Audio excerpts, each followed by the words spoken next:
people would say Partimento, great, Partimento, wonderful, I like it, good for the 18th century. But would you say that it is? You have, but maybe we can rubber stamp it.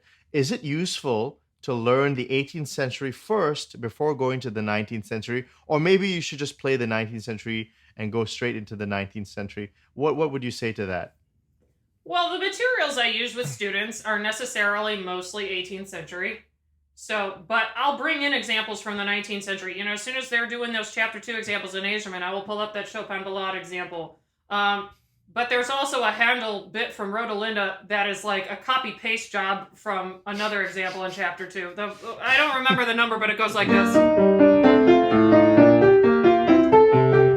And then it was on the radio, I think this...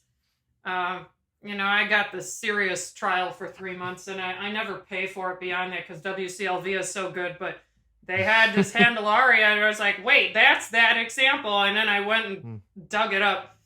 So I'm bringing in examples from all over the common practice, depending on what the students' interests are, especially, because I have students who are clearly like, I want to write romantic music. So they'll be doing both at the same time, or I'll say, take one of the slower partimenti from Fenaroli, and then transcribe it, but only as a pitch pattern. Don't use any durations, just note heads.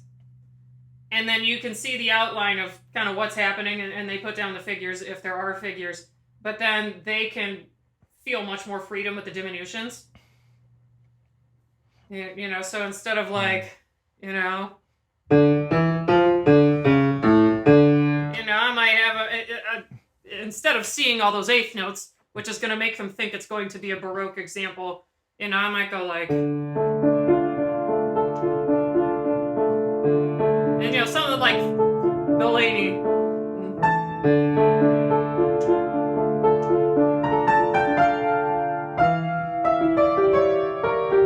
And, something like that, where they're like...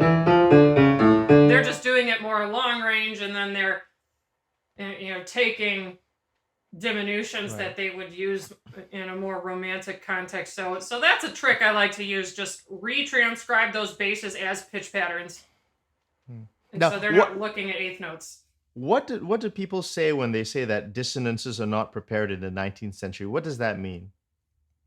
It means you can just kind of jump onto a seventh and no one's going to come after you for it.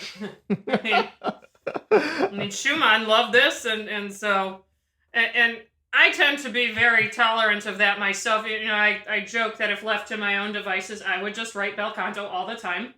I think the Nocturne probably makes that clear. My Venturing Beyond set makes that clear. So that's my intermediate pieces they were intended for my adult students, but really they could be for any age, and they're in unusual keys. And that's kind of my natural habitat. I mean, there's some 18th century stuff in there, but a lot of it is kind of early 19th century. That's a good place to end off, which is your work, and I really want to highlight your website here. So here's your website. Definitely. Well, there's a couple of things. First of all, here's the website. So here you can find. This is my artist website, and there's also a portal on here where you can purchase sheet music. So I have a separate studio website. Okay. So here you can purchase the sheet music. Yeah, that left column. So if you scroll, it says my studio website, and here's Venturing Beyond. Yeah. Okay. So that's the set. Okay. And then the pieces are available individually, but it's half the price if you just get the whole book. So. Right. I mean, if it's anything like that, in the vein of that Nocturne, I mean, we can tell you're a great composer. Now here's the artist website. Okay. Yeah, so this is the studio website. So if you're interested in studying piano composition, Partimento, or more traditional college music theory. Go. If you're a listener, do it right now. I mean, I've had some people email me and said, Nikhil, thank you for helping me with discovering Partimento, and I'm taking lessons with Nicole DiPaolo, and I'm loving it. That's a real story. Absolutely. So, I mean, that's a real...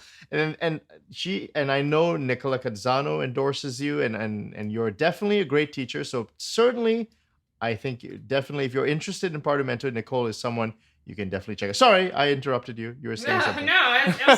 So this is the studio site. I just gave up on trying to combine the two at some point. It just needed to be its own thing. Nicole, WordPress.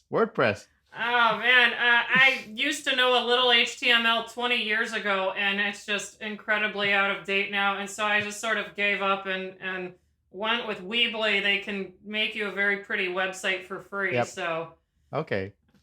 I can change like a color tag. I still do that. So if people want to study Partimento, they can come to you. Composition, and so what are the common kind of lessons that you normally teach? Is it piano, composition, Partimento, and accompaniment? Yeah. So piano. Yeah. I mean, a lot of my students are just interested in studying the piano. A lot of times they need technique rehab.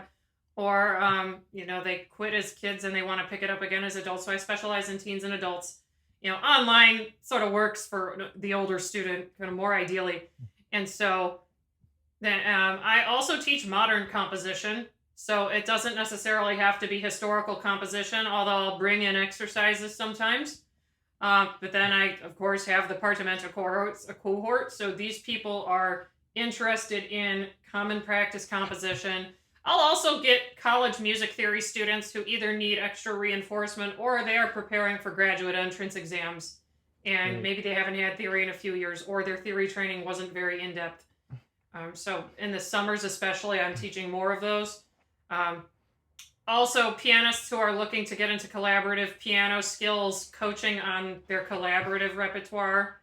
I try to integrate those skills into piano lessons, but since I am fully online, it's a little harder to kind of jump in and say, hey, go play this trio with your piano trio. But I'll have students who'll say, yeah, I'm playing this Dvorak sonatina with my friend who's a violinist, and then the violinist will come for a lesson, and then I'll coach them.